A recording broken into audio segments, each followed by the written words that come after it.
자, 댓글 조작 혐의를 받고 있죠. 드루킹 김모 씨의 첫 재판이 어제 열렸는데요.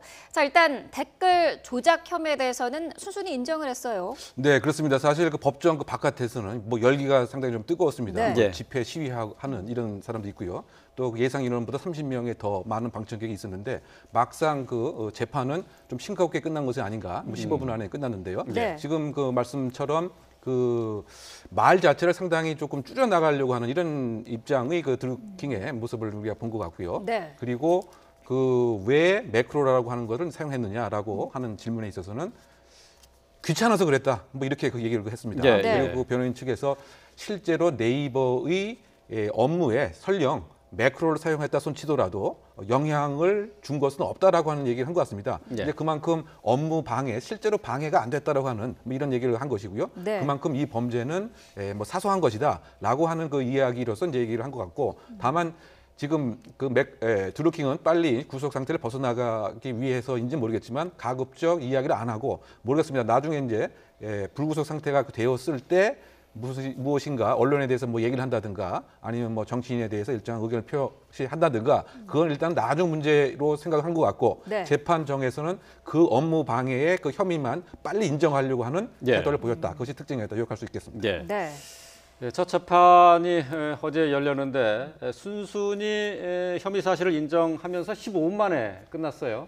뭐 바깥의 관심과는 전혀 좀 예상 밖으로 좀 싱겁게 끝난 면이 없잖아 있는데 말이죠. 그렇습니다. 이렇게 혐의를 인정하는 경우는 재판이 15분 아니라 뭐 10분 내에도 끝날 수 있는 건가요? 뭐 1분만 해도 사실 끝날 수 있습니다. 아, 좀 지나치게 얘기를 예, 하면 예. 하시다시피 그 일단 자백을 할 경우에는 바로 그 이른바 가리 공판 절차로 들어갑니다. 무슨 말씀이냐 하면은 만약에 공소 사실을 인정하느냐 부인하느냐라고 물었을 때에 그것을 부인할 경우에는 그 다음에는 왜 부인하느냐 관련된 증거를 내면서 증거를 동의를 하지 않으면은 다음 기일에 증거 조사 기일로 잡습니다. 그렇지만 네.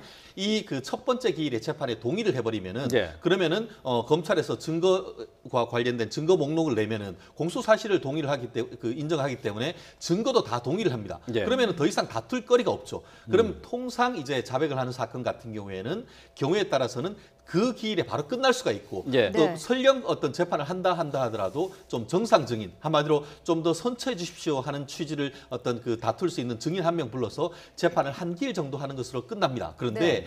어제 같은 경우에는 이 변호인 측에서 공소 사실을 다 자백을 했음에도 불구하고 검찰 측에서 아직 그 증거 그러니까 공소장은 있고 입증할 수 있는 증거에 대한 목록을 제출하지 못해서 사실 변호인 입장에서는 좀 답답할 일이고 검찰을 탓할 수밖에 없는 그런 상황이었던 것 같은데 예. 말씀드린 것처럼 재판부 입장에서도 아니 오늘 이번에 다 끝날 거를 그 검찰 측에서 제대로 준비를 안 해서 예. 이 한 기일 더 잡는다는 것은 부당하다 해서 예. 한 달 더 달라고 했던 요청에 대해서 그럴 수 없다라고 해서 5월 16일 2주 만에 재판을 잡았던 상당히 이례적인 재판이 아닌가 생각을 합니다. 예. 네. 좀처럼 보기 쉽지 않은 장면이죠. 그렇습니다. 예. 검찰이 이런 식으로 공소 유지를 하는 것은 제가 잘 본 적이 없는 것 같습니다. 예, 증거 목록이 제출이 안 됐기 때문에 재판이 제대로 진행이 되지 않았다 이렇게 봐야 되는 겁니까? 그렇습니다. 그리고 여러 가지 사실 그 복합적인 문제가 있었는데요. 첫 번째 가장 핵심적인 부분 같은 경우에는 말씀드렸듯이 유죄를 인정할 증거가 법정에 제출되지 않았다는 것이 본질적인 문제인 것이고 네. 또 하나는 뭐냐면은 검찰이 얘기하는 것은 지금 그 휴대폰 뭐 170개 이런 부분을 추가적인 조사를 한다고 하면서 경찰이 돌려달라고 해서 다 돌려줘 버렸던 겁니다. 그러니까 네. 우리가 증거 목록을 제시를 하려고 해도 이 경찰의 그 증거가 있기 때문에 아직까지 좀 더 시간이 필요하다 이렇게 얘기를 했고 또 하나가 뭐냐 하면은 예. 사실은 이렇게 있는 공소장에 있는 동기입니다. 무슨 말씀이냐? 최초의 드루킹 같은 경우에는 구속됐을 때 뭐라고 했습니까? 1월 달에 평창 올림픽에 그 남북 여자 아이스하키 단일팀을 만든 것에 대해서 굉장히 그 비판적인 견해가 있었고 거기에 이제 댓글을 많이 단 걸로 해가지고 사실상 기소가 했었지 않습니까? 네. 그렇게 했던 이유가 그 당시 이제 보수 측 정책 측에서 그런 식으로 댓글을 달았는 취지로 해서 보수를 어떻게 보면은 욕보이기 위한 그런 취지로 했다라고 했었는데 나중에 그 검찰에 와서는 뭐라고 했습니까? 그게 아니고 오사카 총영사나 이런 부분에 대해서 인사청탁을 했는데 그것에 대해서 들어주지 않으니까 그것에 대한 앙심을 품고 이와 같은 일을 했다고 해서 이 동기를 바꿨습니다. 그런데 제가 알기로 공소장에는 최초에 자백했던 대로 내용이 들어있다 보니까 예. 검찰 같은 경우에는 그와 같은 동기를 바꾸기 위해서 공소장을 변경할 수 있는 기회를 달라 이렇게 그 법원을 얘기했는데 아니 네. 법원으로서는 그 진술 바꾼 지가 언젠데 공소장을 아직 예. 바꾸고 있지 않느냐 예. 이렇게 질타를 했던 내용인 것가 예. 돼버린 것 같습니다. 예. 네. 자, 지금 뭐 드루킹이 어제 받았던 재판과 관련해서 저희가 얘기를 나누고 있는데요. 네. 경찰이 또 드루킹과 관련해서 수사는 계속하고 있습니다. 관련 속보가 들어와 있습니다. 네, 자 드루킹이 인사청탁을 한 대상이죠. 변호사 2명이 조금 전에 경찰에 출석을 했다는 속보가 들어왔습니다. 자, 이 변호사 2명은 오늘 참고인 신분으로 소환이 됐고요. 조금 전에 경찰에 출석을 해서 조사를 받고 있다는 속보가 들어와 있습니다. 자, 이 두 사람 오사카 총영사 그리고 청와대 행정관으로 추천이 된 그 인물들이 맞는 거죠? 네, 그렇습니다. 네. 근데 우리가 저거를 3월 15일부터 한번 그 생각을 해보면 네. 저 변호사들이 왜 중요한 참고인이 되는가에 대해서 이해를 할 수 있을 것 같습니다. 그러니까 지나서 그 3월 15일 드루킹이 김경수 의원한테 이제 문자의 협박성 내용을 보냈습니다. 네. 그래서 이제 김경수 의원이 황당하다. 네. 그리고 그 비서관을 보좌관을 사퇴시키겠다. 이제 그렇게 얘기를 한 것이죠. 네. 그러고 나서 이제 22일 날 긴급 체포가 되고 25일 날 구속이 됐습니다. 그리고 청와대 그 민정비서관을 만난 것이 이제 28일인 거죠. 그 지금 저 도모 변호사가. 예, 네. 예. 그런데 지금 갈라지는 그 내용 자체가 도모 변호사는 내가 총영사로 가는 그 인사 검증을 하는 것으로 알았다.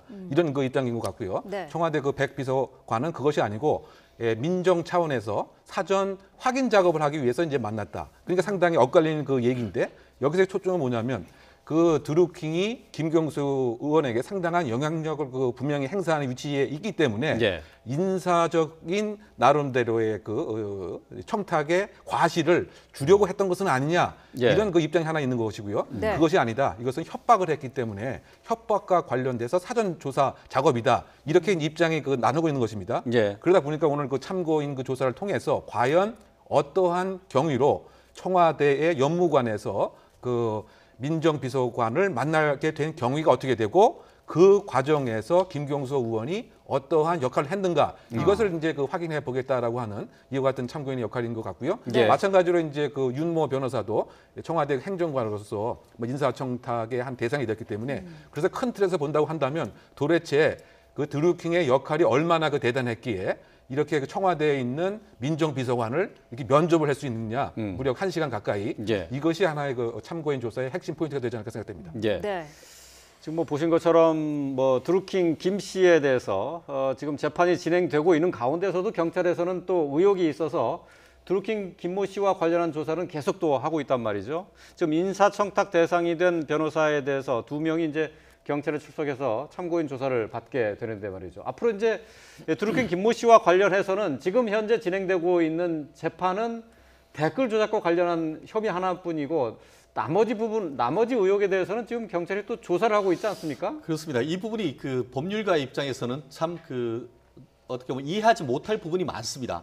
지금 현재 제가 봤을 때는 보통 이제 추가적으로 재판이 수사가 되고 있어서 추가적인 그 기소가 될 것 같으면은 최대한 이 모든 사건을 한 번에 하나의 판결로 판결을 받기 위해서 최대한 늦추려고 합니다. 예, 예. 근데 아시다시피 경찰은 드루킹과 관련된 다른 의혹을 계속 조사를 하고 있고 경우에 따라서는 추가 기소가 될 수도 있는데 이번 사건은 해서 최대한 빨리 끝내달라고 한다는 것은 나름대로 이제 적어도 드루킹 입장에서는 추가적으로 드루킹 본인과 관련해서는 기소될 내용이 별로 없다라고 판단하는 것이 아닌가 하는 생각인데요. 네. 그럼에도 불구하고 지금 이미 드루킹의 가장 핵심적인 측근이 김경수 의원의 그 보좌관인 한모 전 보좌관에 대해서 예, 지금 예. 500만 원 줬다는 내용이 들어왔고 그것이 어떤 그 드루킹과 직접적 관련이 있다고 하면은 이 사건이 현재 지금 댓글과 1월달에 있는 댓글 조작과 관련돼서 있는 재판이 진행되는 중에 추가 기소가 될 가능성이 현재로서는 있습니다.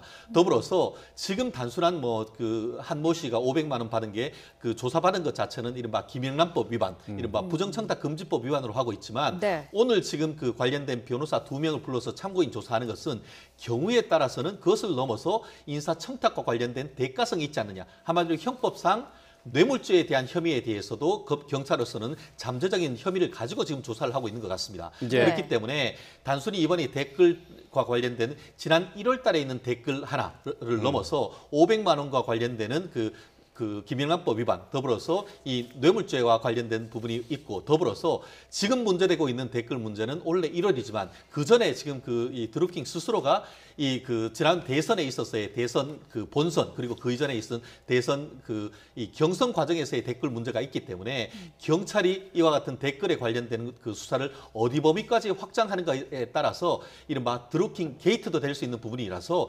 현재로서는 이것이 어느 정도의 영향을 미칠지는 사실 가늠하기도 어려운 그런 상황이 아닌가 생각합니다. 네.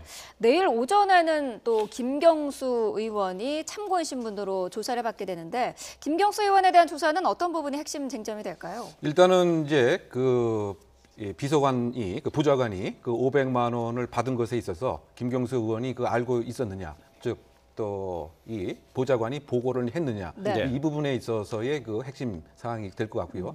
그리고 이제 그 큰 틀에서 그 봐서는 그것을 또 뛰어넘어서 과연 드루킹과 김경수 의원 간의 지금까지 관계가 과연 이제 무엇인지 실체를 밝히려고 하는 시도가 분명히 있을 것 같은데, 이제 원래 그렇게 하기 위해서는 물적 증거를 확보하고 나서 그 증거에 맞추어서 정말 사실인가를 물어봐야 되는데, 그것이 가장 핵심적인 것은 사실 휴대폰, 통신 내역에 대한 압수라든가 네. 아니면 이제 금전 내역에 대한 압수가 이루어지고 나서 했어야 되는 것인데, 네. 경찰이 그와 같은 이제 영장에 대해서 신청을 했지만 검찰에서 무엇인가 이제 그것까지 필요 없다라고 하는 취지로 결국 기각을 했습니다. 그러니까 지금 목전에 물적 증거가 없는 상태에서 조사를 한다는 것이 그야말로 외화내빈적 조사가 아니냐. 네. 어떤 면에서 본다면 김경수 의원을 그야말로 면죄부를 주기 위한 그와 같은 단순 조사에 끝나는 것은 아니냐, 이런 그 비난도 분명히 있습니다. 예. 그래서 사실상의 우리가 원칙적으로 보게 되면 먼저 증거를 확보해야 되죠. 정말 드루킹과 김경수 의원 간에 어느 정도 친했는지, 그러면 기본적으로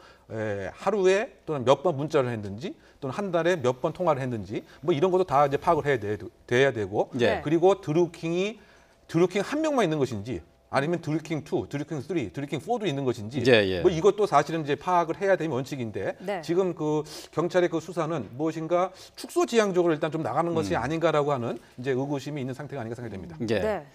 자, 김경수 의원은 오늘 의원직을 사퇴하고 또 경남지사 예비 후보로 등록을 하게 됩니다. 내일 이제 참고인 조사를 받게 되는데요. 김경수 의원과 관련해서는 말씀하신 것처럼 사전에 댓글 조작과 관련해서 공모를 했느냐, 또 돈 거래가 있었느냐, 또 인사청탁 부분에 관한 의혹이 여러 가지 겹쳐져 있는데 말이죠.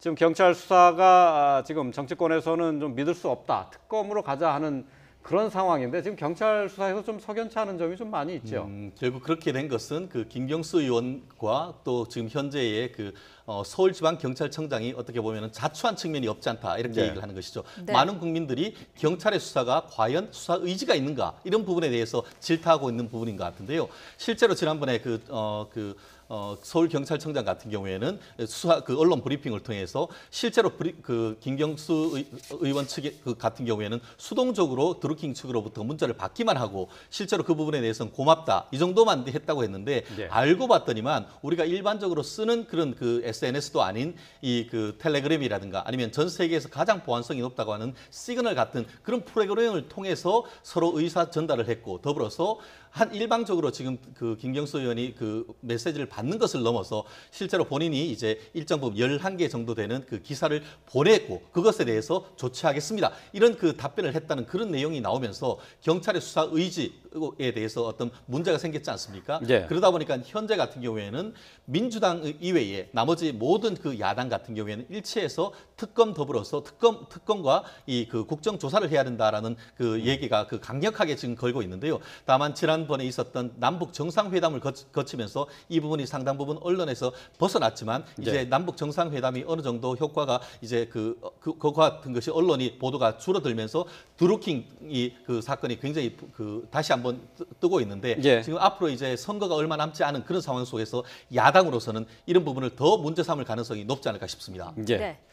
자, 보좌관의 돈 거래 관련해서는 경찰의 조사를 이미 받았고요. 오늘 또 인사청탁 대상이었던 변호사 2명이 오늘 참고인 조사를 받기 때문에 김경수 의원의 내일 소환 조사에 또 어떤 영향을 미칠지 좀 참고해 봐야 될 것 같습니다.